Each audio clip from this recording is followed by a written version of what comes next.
मुस्तफ़ा ट्रंकवालास की जानिब से खान जी जनरल अस्पताल के ताउन से एक रोज़ा फ्री मेडिकल कैंप पख्तूनाबाद के इलाके मंगोपीर रोड पर पाकिस्तान बैतुल माल सिंध की डायरेक्टर रुबीना कौसर ने मेहमान खुसूसी की हैसियत से रिबन काट कर इफ्तिताह किया, जबकि इस मौके पर वहां मौजूद लोगों ने बताया, जो हमारे पास छोटे तबके के लोग हैं, जो गरीब आवाम है, वो ज़्यादा दूर नहीं जा सकते और अफोर्ड नहीं कर सकते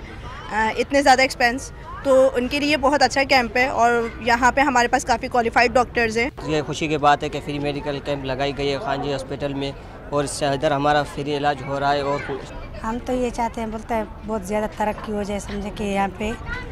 अच्छी तरीके से इलाज हो जाए, मरीज़ों का ख्याल रखा जाए, मरीज़ों का। अल मुस्तफ़ा मेडिकल सेंटर के ताउन से अहले महल्ला के लिए एक रोज़ा फ्री मेडिकल कैंप में blood sugar, blood pressure, blood group, BMI के टेस्ट के अलावा मोतिया का ऑपरेशन के वक्त भी दिए गए, जबकि इस फ्री मेडिकल कैंप में मुफ्त अद्वियात भी तकसीम की गई, जबकि इंतज़ामिया के मुताबिक इस फ्री मेडिकल कैंप से 500 से ज़ायद अफराद ने इस्तिफ़ादा भी हासिल किया। नदीम सिद्दीकी, मेट्रो 7 पाकिस्तान।